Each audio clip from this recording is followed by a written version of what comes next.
Everybody, welcome. Look at who's with me. My buddy Bill. He's back. He's feeling much better. He's back. He's feeling better, and he's going to be with us for the whole show today.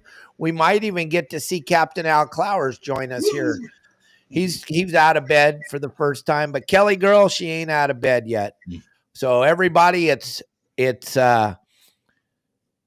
Thursday. That means we got two sponsors now on Thursdays. We have Fishing Booker and .com, and we have Real Quick as our two sponsors for our Friday show. So the first half brought to you by Fishing Booker. If you're going to go fishing anywhere on the planet, you need to find a boat to go fishing on. All you got to do is type in fishingbooker.com, tell them where you're at, and whammo, you're going to have a boat to go fishing on. And that's pretty cool. Because when we go anywhere we go, we're always trying to look for someone to take us fishing. Anywhere we go, Bill will tell you, it doesn't matter where we go. We're always trying to find somebody to take us fishing, even though we promised our wives and our girlfriends and our spouses we weren't going to go. When we get to where we are, we're like, maybe I can just sneak in a quick trip. Check out this quick video from Fishing Booker, and then we'll get the show started. No matter where you are, fishingbooker.com can find you a boat to fish on. But there's nothing like fishing with your kids. Nothing like going fishing with your son or your daughter. Being out on a boat that can actually find you fish and get memories and take pictures like that and just fish with your kids. There's nothing like it. Let fishingbooker.com find the right fishing boat for you. Go to fishingbooker.com, wherever you are on the planet, and they'll find you a boat to go fishing on. And there's nothing like going fishing with your dad. I wish I could. One more day fishing with my dad would be pretty cool. That's kind of what that video is all about, is going fishing with your dad, but your mom, your spouse, or maybe even go fishing with Captain Bill Varney. How cool would that be? You know, on Fishing Booker, Dave, they have arrangements for surf angling and bay angling along with boating. So they really cover everything. You basically go in there and tell them what you want to do. And if they don't have a captain already, they'll go out and find somebody who fits their criteria. So they're pretty awesome. And then you guys are going to get to learn all about it, because the owner of fishingbooker.com is going to be my guest the first Friday of April. He's coming on the show. So you're going to get to find out all the ins and outs and what brought him to make the beautiful website Fishing Booker. And he's a fisherman. He fishes all over the world. So you're going to have a good time meeting him. I'm excited to have him as a guest. And then tomorrow we have Dave Farron from Deckhand Sports doing a little wrap up. Thank you to everybody for the great time he had at the Pacific Coast Sport Fishing Show. And Captain Adam Cargill from the Castigo, who spoke every day at the Pacific Coast Sport Fishing Show. Those are going to be our two guests for tomorrow. Should be a fun show. But today, Bill, we got so much to talk about. I want to talk about the fishing. You were telling me before we went live how good the surf fishing was in between these storms, but there's another thing, gang. I try to tell you every day, we are under attack every single second of every single day on this fishing front. And today's no different. Today's a huge day, gang. And they slipped this one by us. They're trying to do it as sneakily as they can. They're trying to expand the MPAs. I'm not lying. If I was lying, I'd be dying. I don't know why they didn't tell me about this. I've been kind of busy. I would be pounding the drum, but it's going on. They're on a lunch break right now. They're coming back after the lunch break, and they're going to be talking about expanding the MPAs. So Bill Varney's going to talk about that for a few minutes. I would love for all of you to jump on that Fish and Wildlife meeting that's going to be happening right after. They're on a lunch break, just like when they were closing the Sand Bass, gang. So we're cool right now. No one's there talking, but we're all invited to be aboard on this meeting. Again, no one told me except for Bill Varney, who's right here with us. Bill, can you tell everybody how they can jump on this meeting today? Absolutely. The easiest way to go to the meeting is just go to Google, type in California Fish and Game Committee meetings. It'll take you right to the page, and then just look up the date. Shows the dates of all the meetings in 2025 and some in 2026.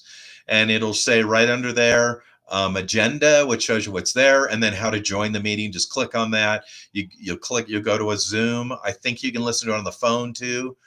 Just listening, but I think you go to a Zoom. It'll allow you to go right on there and listen to them, and even comment if you wish to do that. So if we went back a little bit on this, so there's the MLPA Act. Hold on one second. Hold on. Okay. Bill's going to go real slow here and give you the link. One of you can way more technical than me and Bill are. If you can put the link on the comments, any of you, Bill's going to tell you exactly how to go to the website. Grab that, put it up here on the comments. I don't know how to do it. Elliot's very, very busy today with his other clients. Tomorrow's my day with Elliot. So Bill, tell him, and maybe Lisa or Arnie or Dave Burris or somebody can throw the link up while we're going up here on the screen, and I'll put it up there. Yeah, that would be great. As I said, the easiest way to get to it is through Google Fish and Game Commission Meeting, California. Their site is nrm.dfg.ca.gov, and that'll take you, I believe, right to their main site.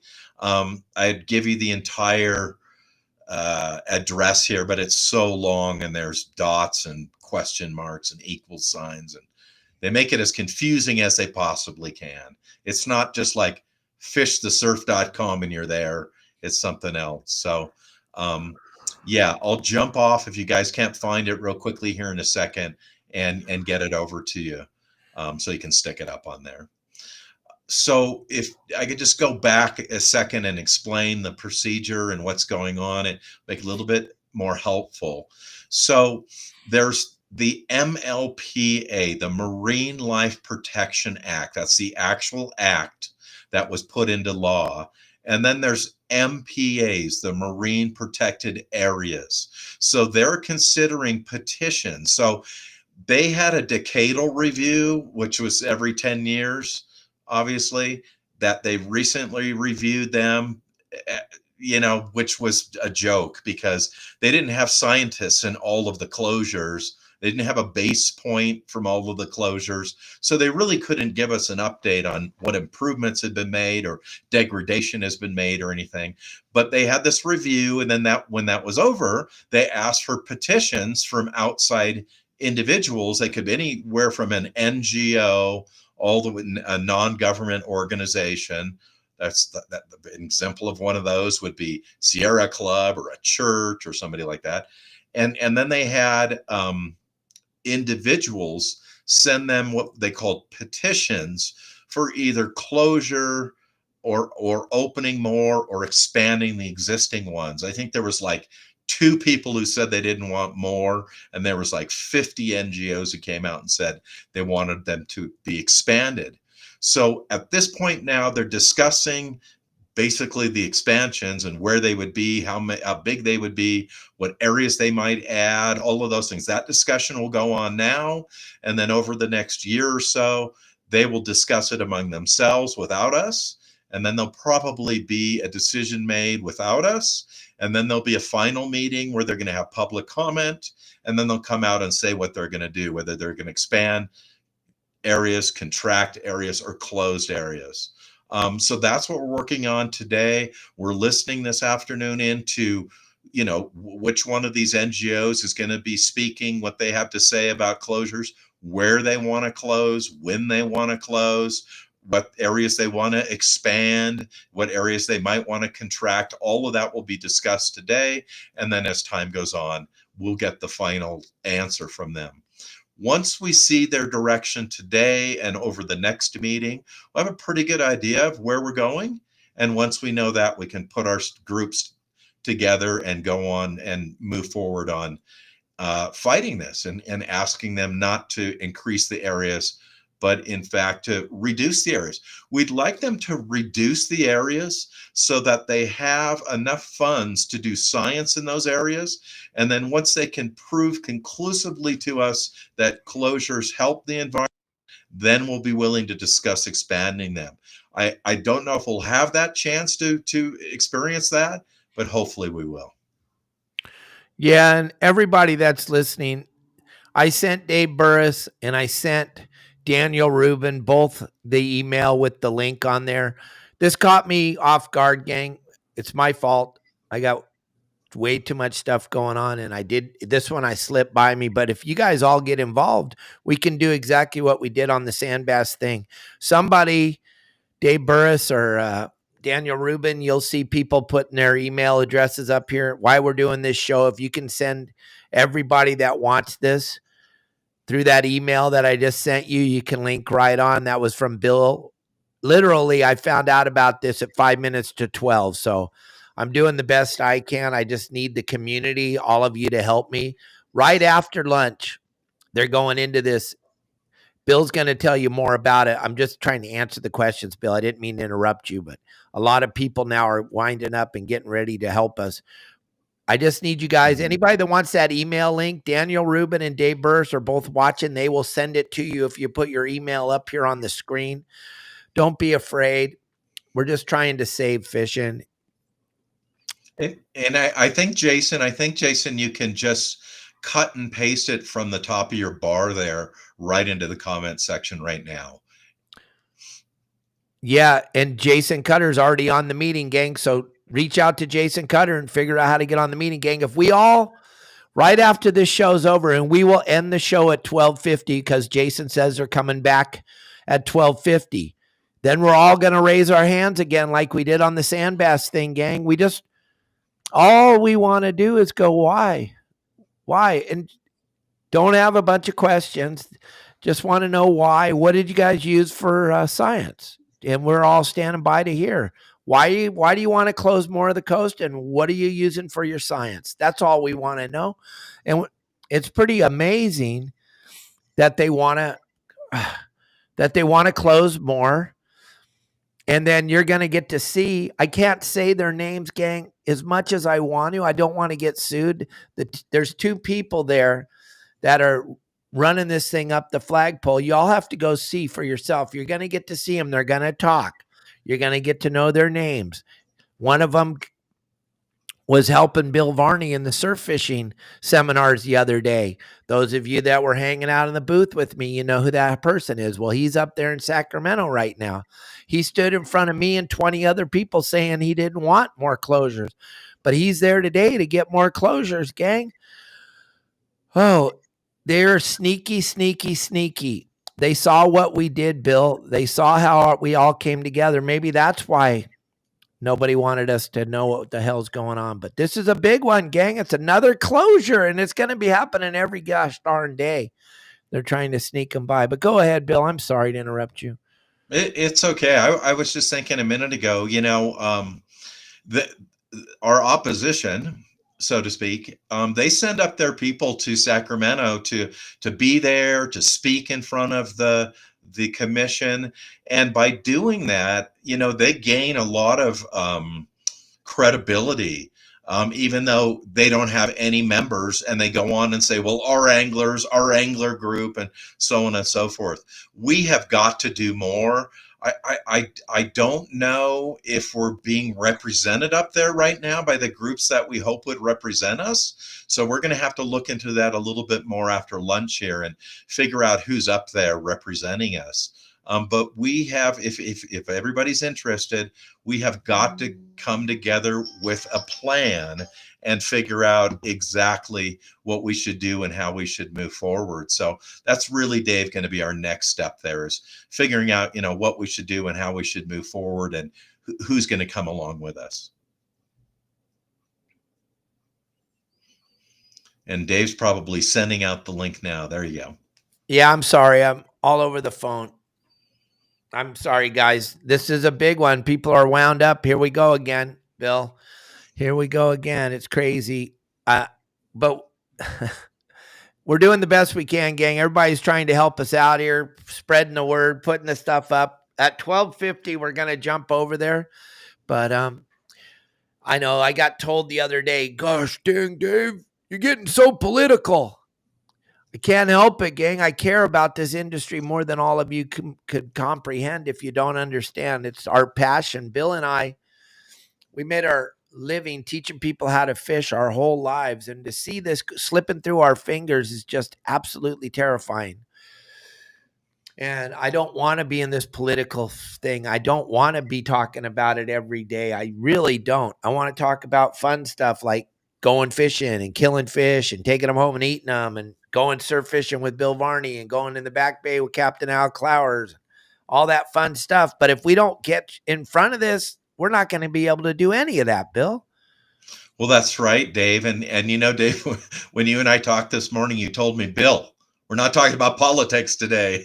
And I said, good. I don't want to talk about politics. Oh my I want to gosh. talk about fishing.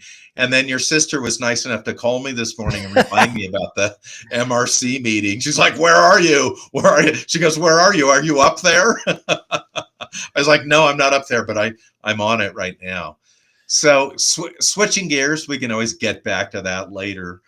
Let's talk about a little bit about surf fishing, you know, and Dave, you and I talk a lot about my section of your saltwater guide, my weekly video that goes to our members who can see the conditions that are so important in being successful at surf fishing. You know, I talk about this a lot. I do one video on a fish report. We'll see that later today. And I do one on conditions. Now, the fish report's all well and good. Hey, they up in this area, they caught this, and down in that area, they caught that. But that was yesterday. That was the day before. That was a week ago. What's really important is the conditions. You know, that's one thing about fishing, and in particular, boat and shore fishing, not so much like lake and stream and all that, but certainly in the surf, the conditions are so important. So we talk about those every Thursday. We cover water temperature, where that water temp is going, whether it's up or down, and what makes it go up and down, the tides and what best tides are in the next 7 days there are to fish, the swell, what direction it's coming from, what it's going to do to surf fishing. We talk about the wind, how whether the wind is strong or the wind is light, what direction it's coming from. All of these things play into being successful as an angler, particularly a surf angler. And then the last thing we talk about weather, like these are the bad days, these are the good days. And we give you really the pick days of the next 7 days for surf fishing based on all these different things. So with that said, it's amazing. First of all, between these swells, there's been some really good surf fishing. So we had, or swells and storms, that is. We had these storms last week. We had a couple days off. We had another rainstorm after that. In between, we had some excellent surf fishing in the South Bay, quite a few corbina, over 22 inches, yellowfin croaker, perch. It's been really good up and down the coast. And the reason is this mitigated water temperature. So you can get all that information on your saltwater guide. I'm there every week for you. And this is a slow time of year, Dave, but fishing has been good. I can't imagine when we get down the road to about May 1st throughout the summer, it is going to be wide open, full on. And if you're clued into where to go, what to use, what tides to go, what time of day, you're going to do nothing but be successful. Right. And I think it's because I think this fishing thing is going crazy right now, the kind of fish you and I love to catch, because we're in a cold water cycle, which a lot of you that are new to the industry, you have not. We've been in a hot water cycle, warm water cycle since 2014. So to now, 11 years later, be into a cool water cycle, it does nothing but good for Southern California. The nutrients come roaring out of the canyons and streams and rivers. I mean, we're not talking about the Malibu area. You and I have already talked about that enough times, but all the other areas where we're having this rainfall and all the nutrients are entering the water, and the plankton, the photoplankton, the zooplankton are exploding in massive numbers. This is all caused by cool water, which we're supposed to have in Southern California. So therefore, the anchovies come roaring back along the beaches. There's anchovies all over the place. Guys are telling me all the time they're seeing more chovy, which that chovy's been offshore for the last 11, 12 years because of the warm water. And the water on the coast right along the beach was super warm. Now we're in cold water. Now the perch, you know what loves to eat little baby anchovies? Everything.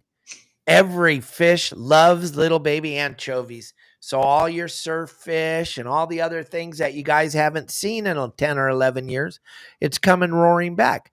That young man that was on the stage with you the other day was telling me a story about how he used to catch 20 surf perch a day and now he can only catch 5. And I trying to explain to him, first of all, it has to do with knowledge, which you have none of. And then second of all, it has to do with cycles. The ocean is a giant cyclical being. It's actually alive and it's cycles. We haven't had albacore in forever. Most of you never even caught one that have been in the industry for 10 or 12 years. You've seen them in pictures, but that doesn't mean they're all gone. Just like it doesn't mean the surf perch are all gone. It doesn't mean that the corvina are all gone. All those fish, yeah, they like sand crabs, they like mussels, they like worms, but they really like little baby anchovies. They love them. They love them. And what you got to remember is this is all cyclical. And a handful of us met that gentleman when he came off the stage after he got, I mean, it was an absolute honor to speak with you and Benji on anywhere on the planet. It would be an honor. And unfortunately, this human being slipped through the cracks and he doesn't deserve to be on stage with anybody, let alone with you two legends. And then to tell me about the guy's got 5 years of experience. I don't want to know what the guy knows, Bill. I'm sorry. Maybe I'm too arrogant, but I don't want to know what you know. If I need to know stuff, I'll call guys like Bill Varney that have been in the industry longer than I have, or Steve Lasley, or Pete Grosbeck, or Todd Manser, guys with experience. I don't want to know what someone who's been fishing for 5 years knows at all. Not even a tiny bit. Sorry. I just can't get over they can't catch 20 perch.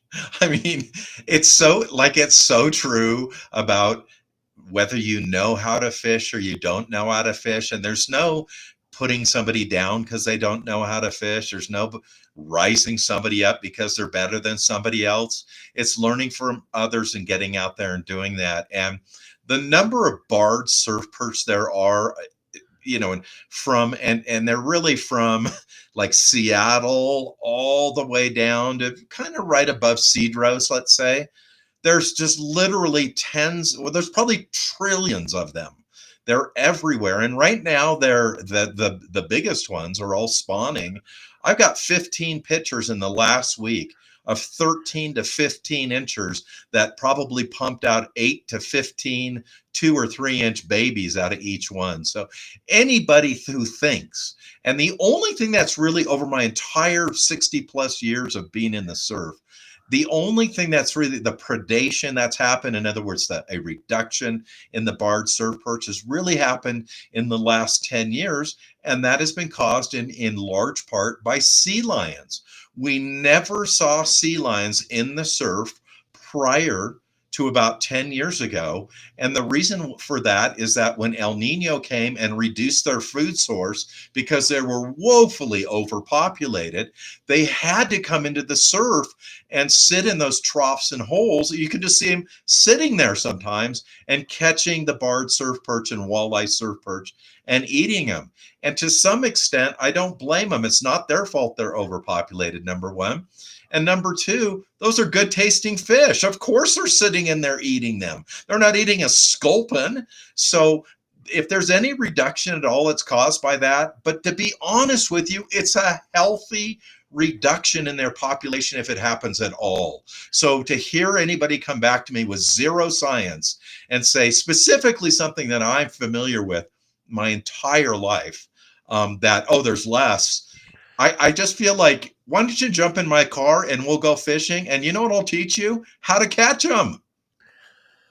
Right. And I'm sorry, we're going to go back to this political thing. More closures is not going to allow you to catch more fish. I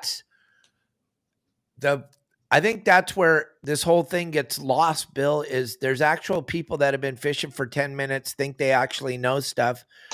We could close the whole California coastline, and if you still suck at fishing, you're still going to suck at fishing. It's not going to change anything. And the young man that is going to be talking after this show live out there in front of everybody, trying to tell him about closures. He had a little story he was telling. There was about 20 people standing around him after and people didn't know. I'm not taking anything away from any of you. When you see someone up on stage with the great Bill Varney and the great Benji Kim, you're like, huh, this guy we must have to listen to him. It slipped through the cracks. Bill DePriest apologizes for it. CCA apologizes for it. I apologize for it. It'll never happen again in our lifetime. Okay. It was a horrible mistake that was made. These people are trying to pretend like they're us, and they're not. I'm sorry, Bill.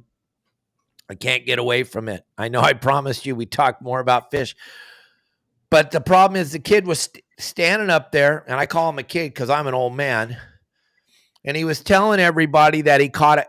Bill, you won't even believe it, and you probably heard the story. He caught a calico bass, and it broke his line. And a couple of weeks later, he went there and he caught the same calico bass with his hook in his mouth. And so now, with his 5 years of experience, he's running around telling everybody that calico bass do not migrate. When I was running sport boats every single day, we had an aggregation of calico bass that would show up in Dana Point right around July. Right around the spawning of the sand bass, they would show up, and we would track them, Bill. They would show up at Clemente Reef, which is down off the San Clemente Pier. The next day, they would be at Middle Kelp. The next day, they would be on the Dana Point Pipe. The next day, they would be at Salt Creek, and then the next day, they'd end up at Aliso. Then they would hit Laguna Beach, and they would be in heaven, and they'd go everywhere. But we could track them, and you could go, and you could catch 400 or 500 a day every day. Everybody on the boat would catch a limit of them back when we were allowed to keep fish because fish are food. But now they want you just to eat chemicals. They don't want you eating anything. One thing I kept saying on stage that everyone got a kick out of, there's never been a recall on calico bass. So the kid was telling this story how the fish don't migrate, and that's what he's hanging his hat on. And you guys will probably hear the story today. You'll probably hear the story when he's in front of these people that want to make more closures. You're going to hear that silly little story, which is the farthest thing from the truth. It's crazy. Absolutely. I mean, once again, like your experience and my experience and Todd's and all these other people is just from being on the water. We're not scientists, but we're observers, right? And isn't that basically what a scientist is anyway, right? An observer. So we're observers, and we don't have any written science, any science that's from netting fish or go diving in big areas and counting fish and all that type of stuff. But we have life experience. We have empirical experience of what we've seen. There is no science. We have zero science to look at that's anything but sampling, basically. And that is really what makes it so hard. We want more science. We want to claw back all the money that's been given to the Department of Fish and Wildlife, to the Fish and Game Commission, to the Ocean Protection Council, and take that money and use it specifically for studying through a scientific method all of the things that they have closed down so far in the ocean. Once we do that, then all of us are ready to take the next step and do whatever we need to do to conserve the ocean. If that means limits, or we can't catch fish, or it's catch and release, or there needs to be closed areas, if they can prove that scientifically, we are more than happy to do that. Look, anglers since 1850, right around that time, 60, right around there, 1869 maybe it was, agreed to an excise tax on fishing equipment, boats, and so forth used in the marine environment for fishing, where we have paid, along with our licenses, literally hundreds of billions, if not trillions of dollars in this country toward science and management of our resource. And instead of getting a thanks for it, we get one of these for doing it. And we're really sick and tired of this. Yeah, we are, for absolutely positive, gang. I'm sorry that we got into this political thing, because I really want to talk about this surf fishing thing and what Bill and I think about it. And But I just keeps coming back to that every time I hear you talking more and more about things that are going on. I just go, man, this guy wants us to stop. This guy basically wants you to fish in areas that he doesn't like you, or excuse me, he doesn't want you fishing where he likes to fish, and he doesn't want you taking any of his pet fish home to eat, which is absolutely crazy, Bill. Absolutely. I'll give you a really simple example, Dave. So the Coho Ranch, which is right on the point of Point Conception, where there is a beautiful lighthouse that every single one of you people out there, your property taxes and your sales tax and so forth paid to have it built. That was a privately owned ranch. At one time, it was owned by the Bixby family. It was one of the largest private land holdings in California. They farmed on that.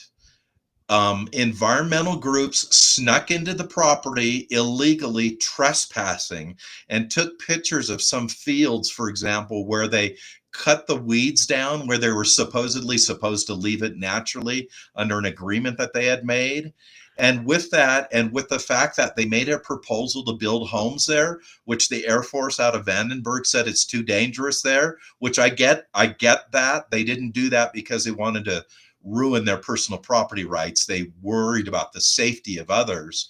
Once that came together, the owners of the Coho Ranch decided to sell it. It was sold to a billionaire, Danger Ford, I believe is his name, who immediately deeded it to the National Defense Resource Council, NRDC, who immediately put the land out of commission and out of the public's purview for them ever to visit it, based on a deer that they saw, based on a plant that they saw.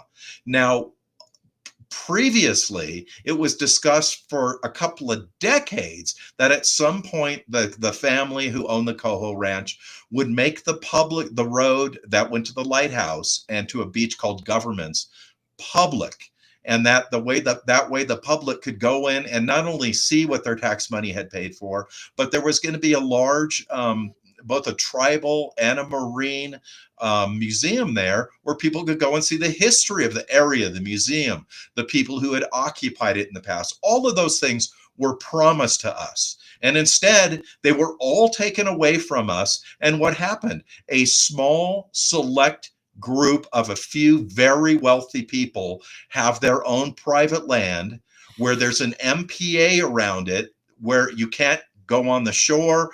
Out to 3 miles out, you can't fish it. Why did they want it? Because they wanted their own personal private backyard. That's where we stand today in California. That's what has happened behind your back. And if you don't do something soon about this publicly taking away public property, rather than just the private people taking away the property, there'll be nothing left in California.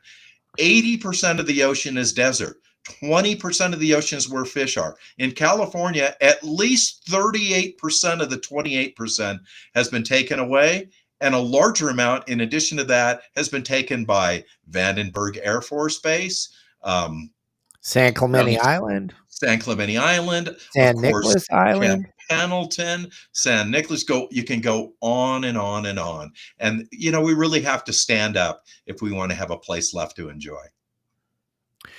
Absolutely. And Bill, we're going to stop this. We got everybody wound up. They're all jumping on there. We're going to stop talking about it. I promise, gang. We're going to talk more about fishing right now, because Bill and I's most favorite thing to do is go grunion hunting. We love that.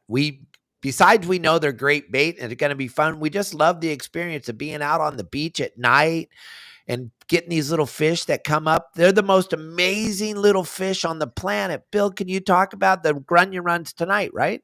Absolutely. Well, the Grunion run actually is scheduled to begin tomorrow night. Tomorrow night. Yeah, tomorrow night. Tonight is the full moon. The only reason that the Grunion run doesn't begin tonight is that the Grunion are having a convention so they can get together to vote out the commission members. Oh, wait a minute. Yeah. Wait a minute. That wasn't true. So the only reason it's not happening tonight is because the high tide, which is going to occur around about 9:45 or so tonight, is not quite late enough at night, and it's not big enough tonight. So it'll begin tomorrow, Friday night at 10:30, Saturday and Sunday. Each day will be about 45 minutes later at night. Those are going to be the awesome times for you to get down there and pick up Grunion. Now, remember, March is an open month for taking in possession of Grunion. You can only use your hands, can't dig a hole or anything. You can't use anything to scoop them up. You only use your hands to pick them up.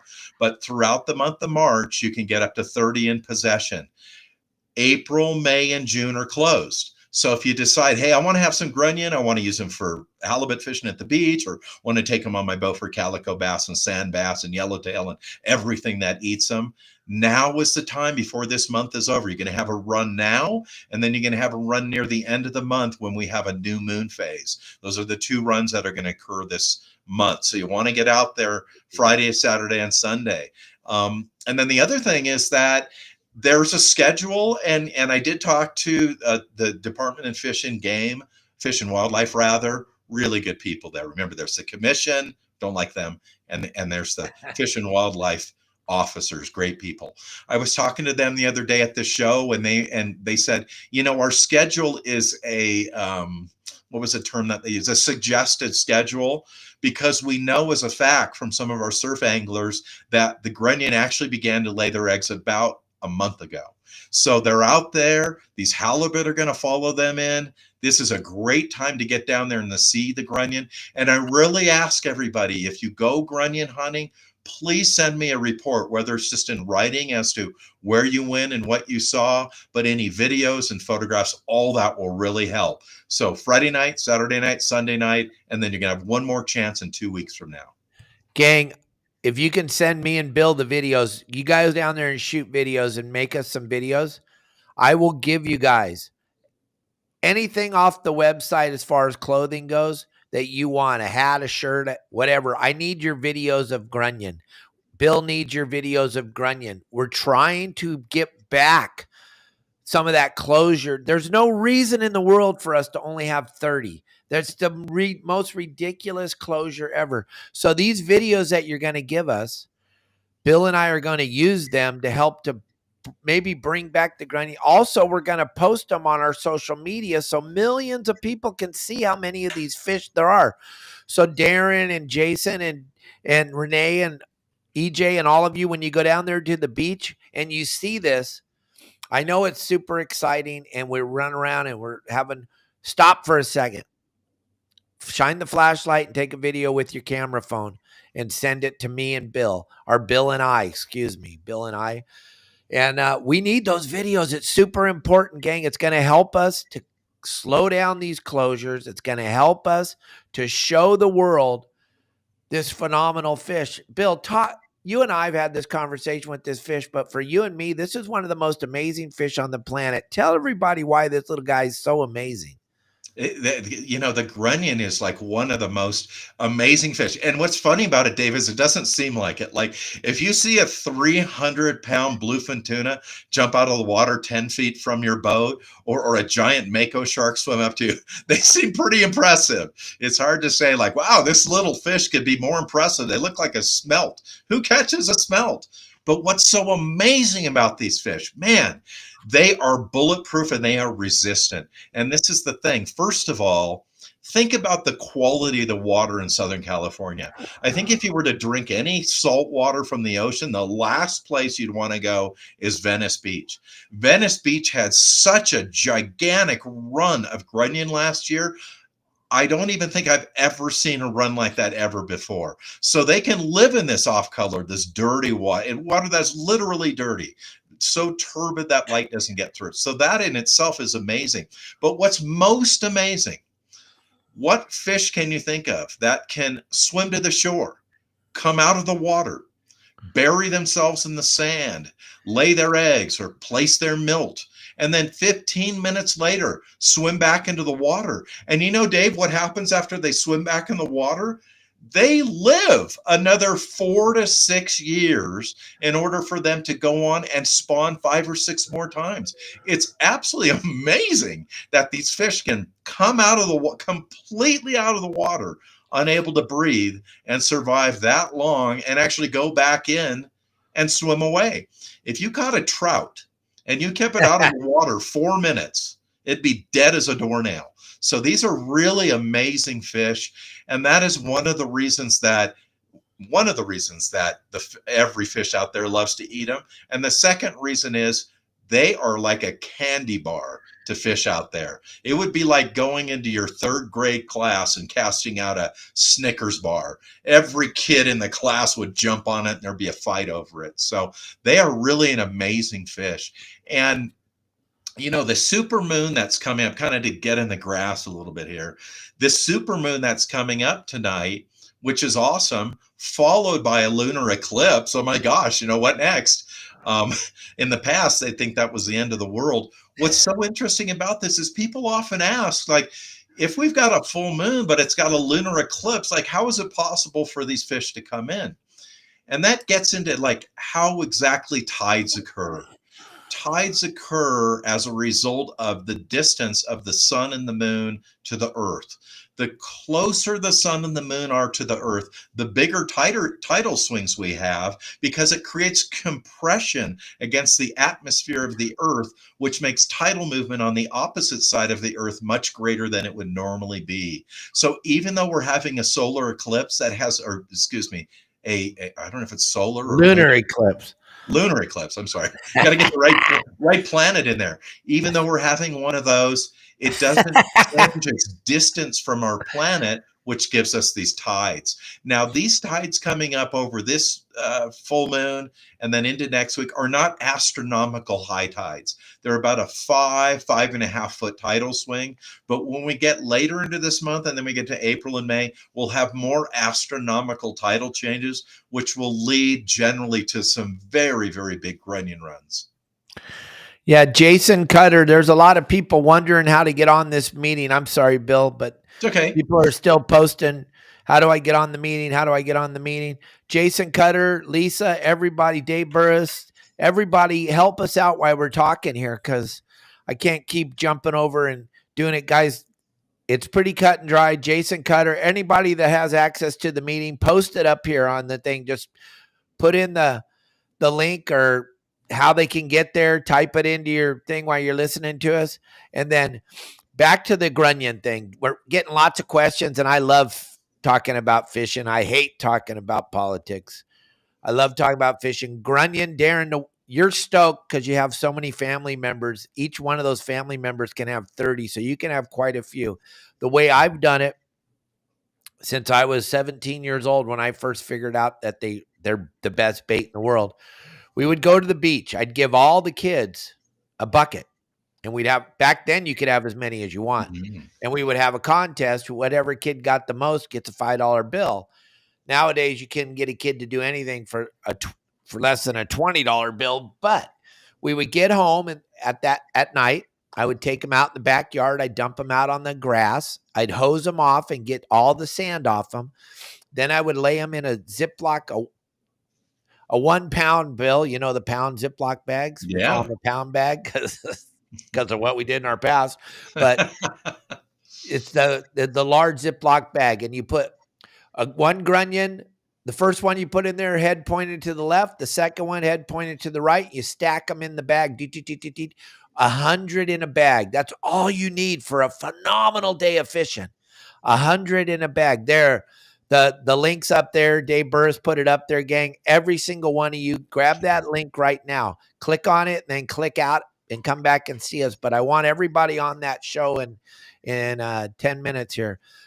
But it's super important. Get all the sand off them and then put them in the bag, 100 in the bag. When you take them out to go fish with them, I don't put them in the water. I put them in the ice chest. I don't want them to get totally defrosted, because at the end of your fishing day, whatever you have left in the bag, you can take them. This is the most amazing bait. It's the most amazing little fish in the world, but also as a bait fish, you can reuse them 15 times. They're not like a squid or an anchovy that gets all mushy. If you don't leave them out in the sun, you can put them back in the freezer for the next time you go. And me and my 2 boys would fish 100 in a day. Every single one of them's a fish. If you think about that, they're hardy too. They can get bit and bit and bit. All you got to do is rehook it and throw it back out there. They absolutely, once you get them going on the Grunion and you got that bait tube from Al and you got the whole system working together, it's an amazing little fish and it just will change what you're catching. And Kelly girl and I have caught hundreds of calico bass and sand bass in brick red tide back 2006, 2005, when that tide was so red, Bill, and all the crabs got out of the water and we're walking on the walkways. Yeah. We Water were was taking, cold. you couldn't catch a fish on anything, but you could catch them on a Grunion. It was pretty fun. Exactly. And, you know, the only difference, Lisa had a really good question. The only difference with me is that I put them on a cookie sheet and I lay them out flat and then I freeze them so they don't touch each other. So when I do put them in the gallon Ziploc bag, exactly the same way Not you the do. 1 pound bag? The 1 pound bag. They don't stick together. So if I want to take out like 6 of them and take them to the beach, if I was going out on my boat, I wouldn't take 6 with me. I'd take the entire bag, just like you do. But on the beach, I'm not going to take as many. I'm going to take 5, 6, 7 of them. That's the, you know, if I get 7 bites on Grunion at the beach on halibut, that's a pretty good day. So I'm going to freeze them on the sheet, then put them in the individual pound bags, and then I'm ready to rock and roll. When you go to the beach, first of all, you can't use any tools whatsoever. You have to use your hands. You don't even need anything but your hands, unless you only have one hand or something. And then, or no hands at all. That would be tough. You'd have to use your feet, I guess. You can't dig a hole for them. But the thing is that, you know, most people say to me, like, where do I find them?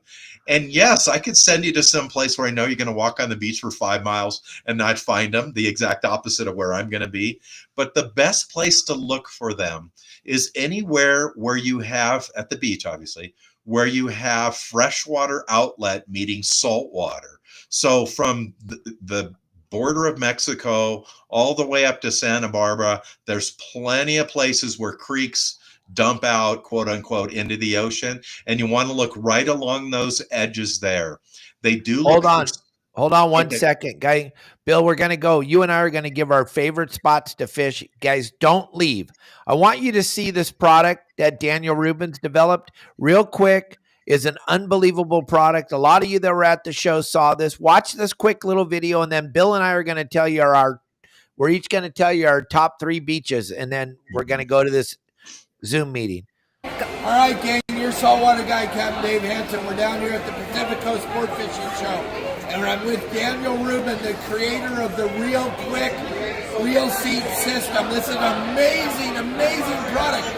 You guys, check this out. Real Quick Fishing is a dovetail connection. It is in the unlocked position for simplicity here. Comes right off the rod with a dovetail connection. No more screws, no more clamps on the back. Goes on the rod just like that, and we can lock this in place. Turn of a pin. This is strong. This is not coming off of this rod. RealQuickFishing.com. Dave, you want to add anything to this? The really cool part about this is the simplicity of it. I fish hard all the time. I hold my rod the proper way. I know a lot of you don't. A lot of you have your hand back here. You always want to have your hand in front of the reel. That's the way that the whole design was made to do, is do it the right way. Normally, when you grab it the right way, you're dealing with the ferrule screws right here. And when you're grabbing it and undoing it, the screws keep coming undone. There's none of that happening anymore. It's a very easy system to use the right way. I was blown away when I saw this. I thought it would add a lot of weight to the rod. Actually, it takes away a lot of the weight. All right, Bill. So what's your top? We got a couple minutes. What's your top beaches? Somewhere by Huntington Beach, because Lisa's wants to know where to go. And are we talking about catching Grunion or fishing with Grunion? Catching Grunion. Oh, good. I don't have to give up my favorite halibut spot. No. If I was to go out tomorrow night, even tonight, if I was to go out looking for them this weekend, I would go to the Santa Ana River mouth. I would go to the Talbert Inlet. I would go to the Bolsa Chica Inlet. Those are the first 3 places I would check out, because that's where you're going to find fresh water or brackish water meeting with salt water. But why is that? It's not really that they're attracted to the fresh water. It's just that when you have those quote unquote river openings is where sand piles up and becomes softer, which makes it easier for them to dig in the sand and to spawn there. They're not going to spawn anywhere where there's rocks, whether they're big or little tiny rocks on top of the sand or under the sand. They're always going to look for a spot where they have soft sand. Yeah, Jason Cutter's on here right now. As soon as that meeting goes live, gang, we're going to jump off of here. But Bill Varney summed it up perfect, gang. If you get to the beach where he's talking at and it's all gravel, it's not going to work. The number one beach for me, Orange County, and Dave Burris kind of summed it up. I like to go to Doheny. All right. Why? Because it's so easy. Here's how I do it. You park at the shipyard parking lot, because that fuel dock parking lot you're talking about, Dave, closes at 10. The Doheny parking lot closes at 10. The shipyard parking lot is 24 hours. Here's what you can do, though. You park in the shipyard parking lot. You have your high beams on. They point right at the water. So you sit in your car where it's warm and you watch. You'll see the kids on the beach. You'll see people on the beach. You'll know if they start coming up on the beach. That's the number one spot. Number 2 spot in Orange County is Salt Creek. Now, Salt Creek's a tough place because it's a big, long walk up the hill. But Bill, I gotta work around on that. You can drive down the hill. No one's there. What I do is I drive down the hill and I park right underneath the lifeguard tower like I'm supposed to be there. And then I just go out on the beach and do what I do. I'm not down there partying. I'm not raising a ruckus. I'm down there getting grunion. The next beach that's really fun to go to, but it's another walk, is the beach at Trestles. Not where the rocks are. There's a big sandy area at Trestles. There's a bunch of them there. And then up in not Salt Creek, but up where Bill's talking about, where the Santa Ana River jetties are, the south end of that Santa Ana River jetty, that sand is soft, and they like that. Above the Santa Ana River jetty, it's got a lot of gravel. They're not too much into that, but you got to figure it out when you get there, gang. That's why I like to go the first night, because it's always the earliest. I'm an old man, so the first night, it's usually 10 o'clock, 10:30. The second night's like 10:30 to 11:30. The third night's like 12:30 to 1. And forget about the fourth night. That's like never going to happen in my lifetime. But the first 2 nights of the Grunion Run are the earliest. That's why I like them the most. And then one of our friends said, Jason Cutter, don't grab the first group that comes up on the beach, because what are they called, Bill? They're the scouts. They're the ones who are going to come and scout it out. And then they're going to head back before spawning and let the others know, hey, it's safe in there. Get on in there and let's party, baby. And what are they doing this for? Why are they coming up on the beach? Well, of course, they're coming up to lay their eggs in the sand. That's what the spawn. females do. They're spawning. And of course, those females, they dig themselves down into the sand, and then the males surround them and lay their milt, which is their sperm, into the sand, which goes right into those eggs. And do you know what's under those eggs, Dave? More surf fishing bait. Yeah. Sandworms. They're eating them? Exactly. Sandworms live right below the high tide mark, about 18 inches down. So and they're green and they're small, they're maybe half the diameter of a pencil. Well, when those eggs come in, and those eggs are orangish in color, sometimes they're like a chartreuse color, but most time they're kind of oranges. They will climb up under the sand and eat those eggs, and those sandworms will get about the diameter of a pencil. Love you, Bill. Love all of you. The meeting is back on. The meeting's on. Bill and I are going over to the meeting. We'll see you all over there. Let's make a giant showing over there. Everybody meet us on the Zoom meeting. I love all of you. Real quick, Thank you for being a sponsor, fishingbooker.com. Thanks for being a sponsor. Bill Varney, I'm glad you're feeling better. Thanks for coming. Kelly's still sicker than hell, everybody. Let's go get on that meeting. Let's go. Everybody, I'll see you over there. Woohoo!